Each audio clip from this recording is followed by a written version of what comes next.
Okay, so let's get into the second video. This week we'll be talking about three different things. Finding your default range, and we'll have a quick look through some hand histories, and we will talk about making adjustments after we've classified certain player types. Okay, so I'll get this PowerPoint up. Okay, so video 2, it's the last theory video. Next week we'll be going into myself playing games, so just stick it out for this last time, and because the theory stuff is really important, probably more important than the gameplay. Okay, and like I said before, those three things are in this video. Okay, so I'll start by saying a few things about ranges in general. You need to understand them to play profitable poker. Once you understand ranges really well, you should understand the game pretty well. This will take a lot of experience, but I'm sure if you guys keep working at it, you will get there. The things you have to think about, there's many different types of ranges. The word range is a really broad term. It can mean, a bluffing range, a 3-betting range, I don't know, value range, so many different things. But the ones I want you guys to look out for are our range. Know what your range is, his range, think about what he might have, and our perceived range. That means what he thinks we have, what does it look like we have, and his perceived range. I know this get a bit confusing, but what does he think we think he has? Okay, so we'll start off with a default range. This is our range.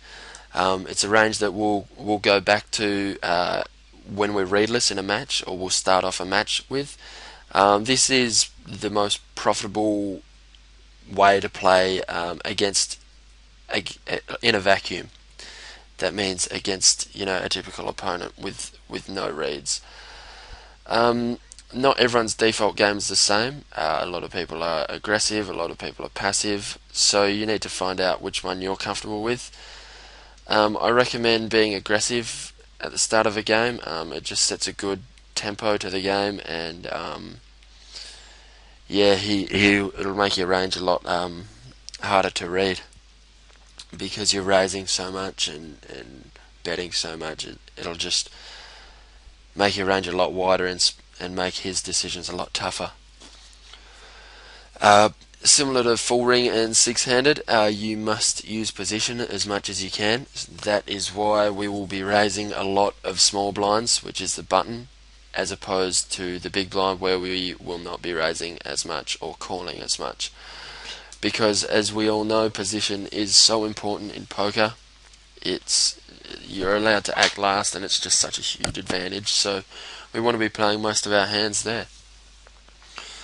Make use of Poker Stove. I've said this before, I said it last week. Just keep playing around with it, just so you know what his range is a little bit more. It'll give you a clear understanding. Okay, so our default opening range, that's from the small blind, the button. I'm going to recommend to raise 90% of the buttons or more, because people don't defend enough. You'll see people only defending 20%, which just isn't enough, and if you're raising 100% of buttons, you're making a profit just by doing that. If they're folding 80%, even if I think they're folding at something like 35% or something, you're making a profit. I mean 65%, sorry. So raise a lot of buttons, and don't be afraid to just keep hammering on him, even if you think he's getting sick of it. Just keep doing it until he's really he's adjusted to your game, and then you need to readjust, but we'll get into that later. Like I said before, we want as many pots as we can in position, because position is everything. And on the button, we should be 3xing the button. That means 3 times the big blind, in case you haven't seen that before. The reason for this is, if you're raising to 2x, 2 times the big blind, that means the pot doesn't really have a chance to build, and it's really hard to get stacks in by the river if you're only raising to 2 big blinds pre-flop, because then you'll c-bet the flop and then c-bet turn and c-bet river, and by the river you will have to overbet the pot, or at some stage you'll have to overbet the pot to get stacks in if there wasn't a raise somewhere along the line. Okay, so poker stove illustration. This is just to show you guys what 90% of hands is, and yeah, it's a lot. So just raise pretty much every hand except, you know, the real worse hands with no equity. Okay, default defending range. This is pre-flop. This is from the big blind. By default, you should be defending around 35% of big blinds.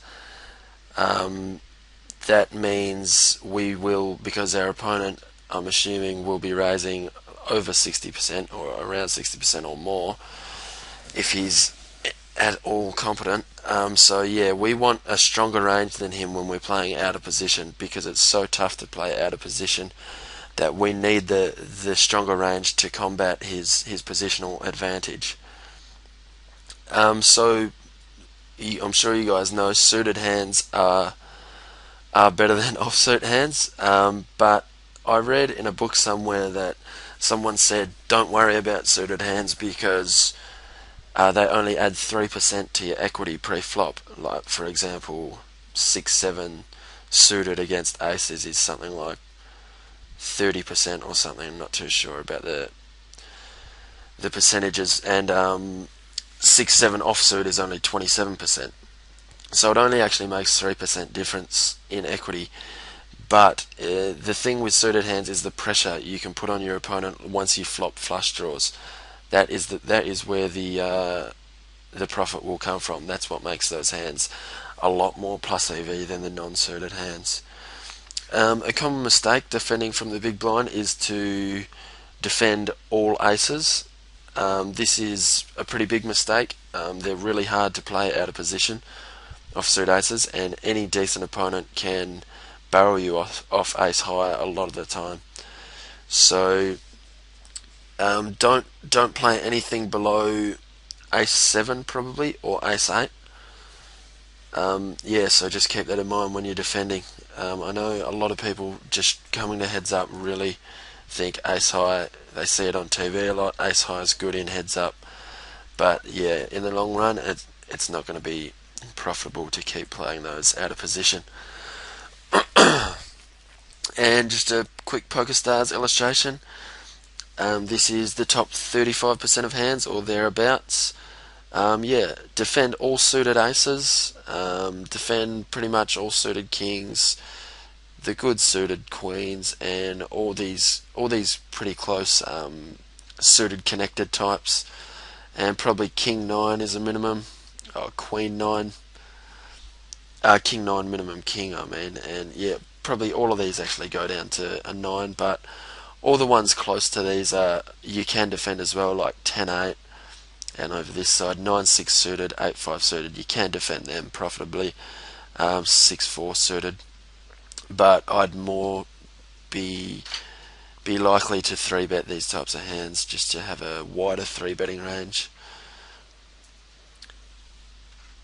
And that's what we're on to next. A default 3-betting range, this is pre-flop again, should be around 12 to 15%, although you should only be 3-betting around 10% for pure value alone, but there's this concept called balance, which is really important heads up. You can't just have a 3-betting range that consists of only value, because your opponent will know when you 3-bet that you've got a good hand. So you need to balance, which we call it, you need to balance your range with not so great hands and the strongest hands. That's why it's 12 to 15% instead of 10%. Which hands should you be balancing your range with? You should be balancing them with hands that have pretty good equity, like 7-5 suited, 7-8 suited, even like king 4 suited, and those gapped suited cards are always good. Do not 3-bet medium strength hands, because when your opponent calls your 3-bet, he'll often be calling with larger broadways like, King Queen, King Jack, King 10, things like that. So although hands like Jack 10 suited and 10-9 suited and Queen Jack suited and Queen Jack off, they all look like nice hands, but you should never be 3-betting them, because a lot of the time you will be called in a dominated position. That means he's got a kicker that's higher than yours and you're in really bad shape, and then you're playing out of position when you're dominated, which is never good. And also, don't 3-bet small pocket pairs. That's probably 2s through to 7s, because once your opponent calls you and you miss your set, which you will 8 out of 9 times, they're really tough to play out of position. The flop will come 3 over cards and you just have no idea what to do there. And yeah, that just means you need to just call them from the big blind and play accordingly. And this is the illustration of pure value 3-betting. It's around, I think it's 9.8% there. Yeah, obviously all of the monsters, and probably through to pocket 8s, maybe pocket 9s. Pocket 8s is really borderline, but I think it's still strong enough to 3-bet. Down to ace 10 suited and ace 10 off are probably the worst things I'll be 3-betting.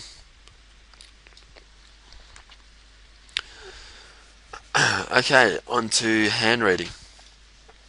The first thing you should recognise about your opponent, like I said last week with your table selection, you should really know before a hand's even played if your opponent is a regular or a fish. Is he a good player or a bad player? The second thing about hand reading, you must use your heads-up display, that's your HUD, to assign your opponent a range. This means, does he have a high check raise percentage? Does he have a high 3-bet percentage? If so, he's got a wider range when he 3-bets. He's got a wider range when he check raises. Is he aggressive or passive? If he's passive and he's 3-betting, you know he's got a pretty strong range that time. Use the past hands tool on the site that you're playing with, and check out what hands he's played and how he played them, because any information is good information. Remember that. If you can get any sort of information, maybe he check raised a draw, that will keep you in good stead for the next time he check raises. You can really identify his range a lot better. With hand reading, you need to consider how each flop, for example, if the flop was 9-7-2 with 2 hearts and he check raised it, and the turn came an ace, not of hearts, and he kept barreling the turn, you can be pretty certain that this ace doesn't really affect his range unless he's got ace 9. So if he continues to barrel, you should be more likely to put him on a hand like a draw, like the hearts, or like 10 jack, like a gutter, or even an open-ended straight draw. Just things like that. So you need to consider how each flop or turn or river affects his range from the previous street, and then act accordingly. It's really important, really important to know your perceived range. What does he think you have? You need to try to get inside his head and recognize how he's thinking. This will come with experience, like you start to know how a fish thinks and how a bad reg thinks and stuff like that. This is where you should be making where your edge comes from in matches. If you know what he's thinking and he can't figure you out, you'll definitely win in the long run. And game flow. Is he winning? Is he losing? If he's winning, he's less likely to make plays on you. I'm pretty sure I said this last week, but just going over it one more time. And if he's tilting, he has a really wide range if he's showing strength, like if he's raising and stuff. I'm sure you guys know he has a really wide range. Okay, tells and reads. I know this is more so for live poker, but there are tells and reads in online poker as well. And once you guys get this around your head, you should be making a small profit from the reads you have off of your opponent. The obvious one is betting patterns, which is more to do with hand reading, and it's just things like his line. What line does he take? If he check raises a flop and then checks a blank on the turn, and then fires another blank on the river, you know his line just completely doesn't make sense. So you should probably be looking him up. Things like that. Just make sure your opponent's line makes sense with what he's representing. If it doesn't, look him up. Bet sizing. That's a huge one. You'll be surprised how stupid your opponent can be. Some people just bet half pot on the flop when they miss and 3/4 pot when they hit it. Just look out for things like that. Also on rivers, a lot of people bet bigger with bluffs. A lot of people bet smaller with bluffs. If you can identify what sizing corresponds to what holding he has, you'll make a huge profit off of that. Timing is a huge one that a lot of new people don't really look for, but it will show you a massive profit if you can understand it. I said last week that the main thing about that are things like if he flats the flop or flats the turn, you know he doesn't really have the nuts, and you know he really isn't floating you to bluff you later, because he'd have to think about check raising or just folding if he had nothing. Another thing with timing is if he takes ages to decide whether or not a value bet is there, like on the river, you should note this down, because next time if he bets really quickly on the river, you should know he's got a polarized range. He should have a bluff or the nuts. So just note things like that. And another thing is multi-tabling. Use the search function on whatever site you're playing on and check out if he's playing other people, or even if you're playing him on more than one table. If he's got a big decision on one table, he'll be less likely to mess around with you on your table, so keep that in mind. Flop textures. You guys should know a little bit about this, but it's just good to always go over, just so you guys are in the know. Uncoordinated boards are really hard for your opponent to hit.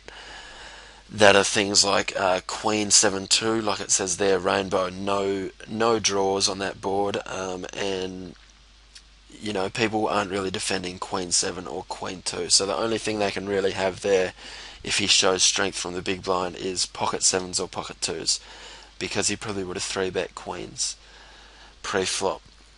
So if he is showing strength on a really uncoordinated board, be less likely to believe him. Look him up a lot lighter. I definitely wouldn't be folding. I wouldn't even be folding a 7 to any sort of check raise or anything on that board. I don't even know if I'd fold ace high. In a vacuum, that is. Paired boards are the same. They're really hard to hit. But if he continues to show strength all the way through the river, he probably has hit the trips. So, but just know, like, if he's attacking these flops, these uncoordinated flops that are really hard to hit, he knows that it's hard for you to have anything. So if he's continually attacking them, don't be afraid to attack back with air. Bluff him back and see how he reacts. Coordinated boards like that one there, 9 of clubs, jack of clubs, and queen of spades. There's so many draws on that board. There's so many 2 pairs. There's just so much, and you shouldn't go wild with queen ace there, ace queen there. Even though you hear a lot of people say top pair is the nuts, heads up. On boards like that, it's you shouldn't really be going broke there all the time. And you need to recognize, is he betting or calling? I mean, betting or checking back second pair on these types of flops. Like if he had Jack 3 there, is he going to C bet there in position, or is he just going to check back? So if he is checking back hands like that, it makes his range a fair bit wider on those flops. But if he's C betting, I mean, if he's C betting those boards, sorry, it makes his range a lot wider if he's C betting second pair there, because he can have, he can have the nuts, he can have a club draw, he can have a straight draw, he can have 2 pair, anything. But if he's checking back second pair, you should know that his range is pretty face up. Things like a weak Jack, weak 9, weak Queen even, and you probably shouldn't mess around with him there, because he'll probably get stubborn and not fold those hands unless some draws come out. And I said this before, that you shouldn't get too excited about top pair on wet boards, but top pair in a 3-bet pot is huge. If, for example, you had ace queen in a 3-bet pot on that coordinated board above, and you bet and he shoved all in, you should get excited, because 3-bet pots, people tend to just go insane. So just consider top pair almost the nuts in a 3-bet pot. Okay, so now we're going to get onto some hand histories, the interesting stuff. I want you guys to grab a pen down and have a try yourself. Construct a range for him, and then tell me tell yourself what you guys would do. So pause the video before I do the analysis, and compare your analysis with mine. So the things we're looking at here, the 3 things are: what can I have? Can as in range. And what does he think I have? What can he have, sorry, and what does he think I have? And then the obvious thing is to do the opposite to what he wants you to do. Okay, so I'm going to bring up the hand replayers.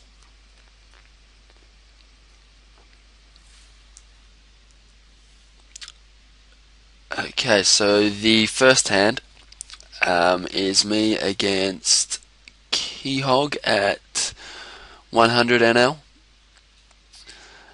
Okay, so I'll just get straight into it. I 3-bet King 5 suited, which, like I said before, is really good to balance your 3-betting range. He calls. I flop top pair, which is pretty rare to be a 5, but yeah, I C-bet. He calls. Okay, so you guys should probably be pausing it now and doing your own analysis on his range. But now that he calls, I think he can have a ton of things, because I had been 3-betting him a fair bit this match, and he had been calling a fair few 3-bets.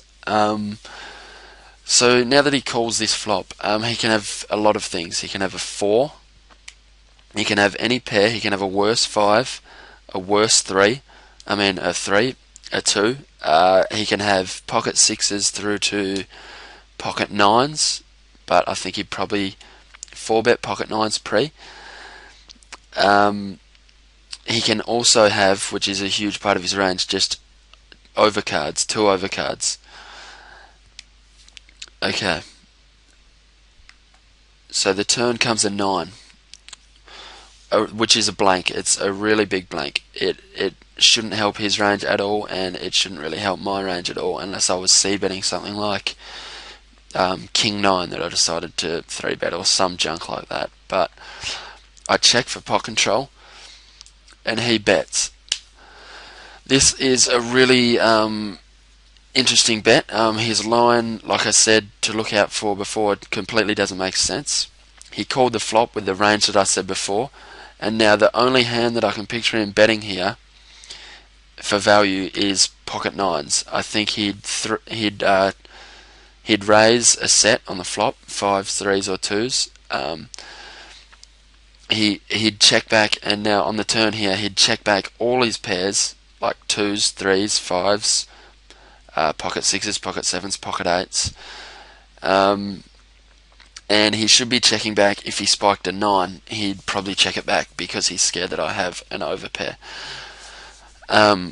Yeah, so now that he bets, his range is really bluff heavy. It's weighted towards draws and just complete air.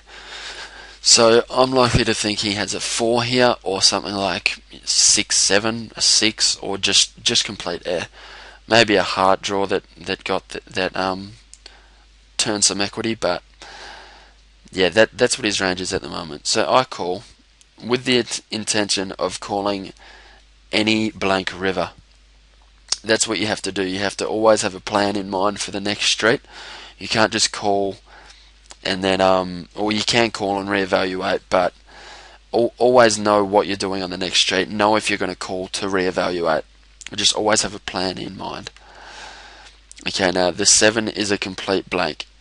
It does hit his hands like 6-7, like I said, or 7-4 or something like that. But if he did spike this 7 or that 9, he's definitely checking this back. There's no way he's going to go for another street of value because he's too scared that I've got, like I said, an overpair.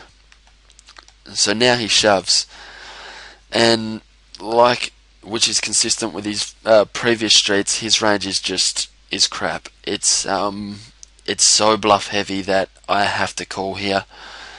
He's never doing this for value with a 9 or a 7 or even ace 5. So he's either got pocket 9s, maybe pocket 7s, but probably not, or nothing. So his range is so bluff heavy that I have to call, and I do. And he shows 10 high. And that's that for the first hand. How'd you guys go? I hope you went alright. Alright, I'll move on to the next hand. It's this one here. Nope, not that one. This one, sorry. Just try not to look at what he had there. Okay. First of all, this guy is a fish, just so you guys know. He's a pretty big fish, and he's likely to do some wacky, weird things. So be more inclined to look him up already. That should give you guys some clues. There's his stats just popping up now, just to confirm that he is a fish. He's 3-betting 29%. He's really aggro. Yeah, so standard, I raise pre-flop with ace queen. He calls, flop comes king 3-4, rainbow, no draws out there except 5-6, and things like ace 5 and ace 2. I check back my ace high because I'm not getting value from anything worse. The turn comes with 5 of diamonds, which brings a lot of straight draws and a flush draw. He pots the turn. Sorry, I'll move that there. He pots the turn, which is really interesting to me. I don't see him doing this with a king, and I can see him doing it with a set, maybe, but he hadn't really been doing it much at all this match. I don't think he ever done it. So I think it's a really polarized range, and towards a draw and a draw, nuts, or nothing. So it's never a king, and it's never a 5, never a 4, never a 3. So I call here, and with the intention of calling the river if it bricked off, because there's just so many draws, like I said, on that turn, and the river is a perfect 4. That means he can't have pocket 4s, which takes out one set of his range, and just all the draws bricked off. So if he bets here, I'm definitely going to look him up. His range is so wide to diamonds and to any 6, any 7 even, any 2, even an ace can do that. Yeah, and the flush draw, like I said, and not many kings, because fish really can't value bet thinly, and I'd expect a fish a lot of the time here to even check a king here. And he does bet, and I do look him up, and he had a pretty big draw, but yeah, he did have a draw. But just so you guys know, these hero calls that I'm making here, they don't always work, so don't always look to do them. If he has seen you make a hero call like this, he's probably less inclined to bluff you, and he will start going for more thin value because he knows you'll look him up light. So don't always do this, but this is just to give you an idea of people's ranges, and to notice when they're more bluff heavy than value heavy, which they have been in the last 2 hands. And the last hand is not just a tough call like the other 2 were. It's an interesting spot, which I've spoken about to a couple of friends before, and yeah, I'm still not too sure about what I think is the most optimal play, but you guys make your own decision, and I'll let you guys know what my thoughts are. Okay, so a standard 3-bet kings pre-flop. He calls. The flop comes ace queen 3. I'll quickly tell you guys some reads on this guy. He's a good player, a pretty good player, decent reg at 100 NL, so he knows what he's doing. Yeah, and that's just about it. He's not a fish at all. I check back the kings because we're so deep. I'd usually c-bet this just for balancing my c-betting range, but we're so deep that I don't want to get in trouble if he raises me. And he bets $10.75, and I'm not folding to a bet straight away because I've got pocket kings, and it's a fairly draw heavy board. Like, he can have Jack 10, King 10, King Jack. He can have a flush draw. He can even have things like 4-5, and yeah, so on. So he can also have an ace though, and he can also have sets, and he can have Queen 3 suited. But like I said, I'm not folding kings at this point. I turn a gutter, a gut shot straight draw, sorry, and I check it. He continues to bet $32.25, which is, you know, a standard turn barrel sizing. My thoughts on his range now are it's sort of, you know, either ace queen, ace 3 suited, pocket 3s, maybe pocket queens if he decided to slow play it, but I doubt that. Same with aces, I doubt it. Maybe queen jack, any queen of hearts. If he has the queen of hearts, he's probably going to be barreling, like queen 10 of hearts, queen jack of hearts. And obviously just complete air, because my range looks so weak right now. It just looks like what it is. It looks like pocket kings, or it looks like pocket 10s. So he thinks he can barrel me off these things. That's my perceived range. And I turn a set. Okay, now this is where things get interesting. The flush draw got there, so that makes it really weird. And also, any 10 has a straight. So his range now, obviously the flush got there. Any crap that he was betting with a 10 got there. But things like ace queen, pocket 3s, queen jack will probably, I don't know if they'd go for value or not, but we'll see what he does anyway. He's a pretty good reg, so he can bet thinly for value, and he does bet 53. Now this sizing, 53 tells me that he doesn't have a flush. Most of the time, you can't say anything for certain in poker, but most of the time he doesn't have a flush, because he'd want to get he'd tend to bet a lot more bigger with his really strong hands, because he wants to get called by pocket kings if I had it, or pocket jacks if I had that. So now that he bets $53.75, I think he's got a hand like ace queen, or a hand like queen jack, or pocket threes, or I don't really think he has a 10, because I think he'd also bet bigger with that as well. So the question is, I'm never folding to this river, but the question is not just a tough call. I believe it's whether to raise or just call. My friend and I have agreed on the fact that although his bet sizing sort of leans towards that he's betting for thin value, a call is probably better here, because he can be doing this with a 10. That's sort of a standard sizing for a 10, because the flush draw's there and 10 isn't the nuts, and also the rare chance that he can be doing this with a flush or something, just complete air, which is not worth raising for, because he's just going to fold.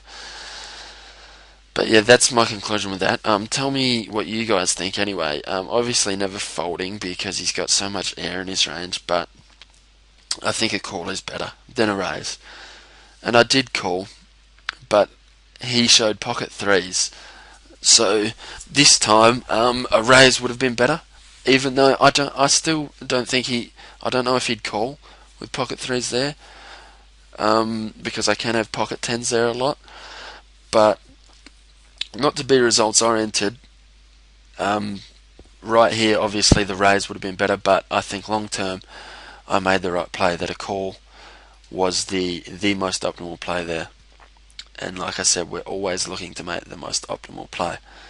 Don't just analyze your calls, analyze things like this as well. A call, don't just analyze your call fold spots, analyze your raising spots as well, where you could raise. Okay, so there's a few things to think about in regards to hand reading. That was just to give you guys a better idea of how to understand ranges. And they were the three hands. Okay, now we're on to adjustments. Now, hopefully, once your hand reading has improved, you should be able to. You should want to learn how to adjust the most profitable way to make the most of your hand reading skills. There's different types of adjustments. Adjustments for different player types, and adjustments within a session. And there are different ways to adjust as well. But like I said last week, we always want to be looking at the most optimal way to adjust. Okay, so we're going to go into the real stuff. Adjustments for player types. So now we know how to play readless in a match, our default range, and we're improving our hand reading skills. And now all we need to do is make the most of these skills that we've acquired. And yeah, the adjusting is where you'll make profit. Once you've got all these skills, you're not going to make any money unless you can use them properly by adjusting accordingly. Okay, so our first opponent is a lag. That is a loose and aggressive player. If you guys don't know, that is a player who plays a lot of pots, and he's really aggro in a lot of those pots. Typical stats will classify a lag probably playing around 90% or more from the small blind and 40% or more from the big blind. So he's playing a ton of hands, and he's also 3-betting 15% or more, probably usually around the 20% mark. So he's really aggro. These guys love betting and raising. So in order to combat this, the way to adjust is to tighten up your range. But in saying that, you don't want these guys to slow down. So don't make it obvious.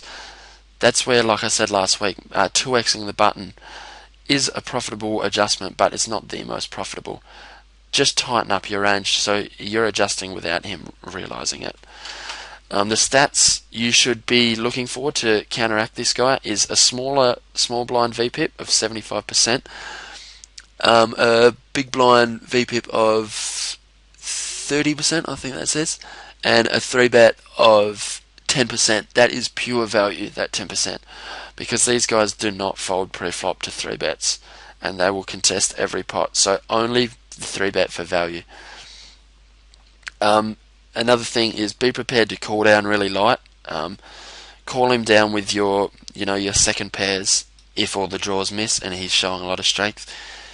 And don't beat yourself up if you're wrong that time, because it should be profitable in the long run against this type of opponent.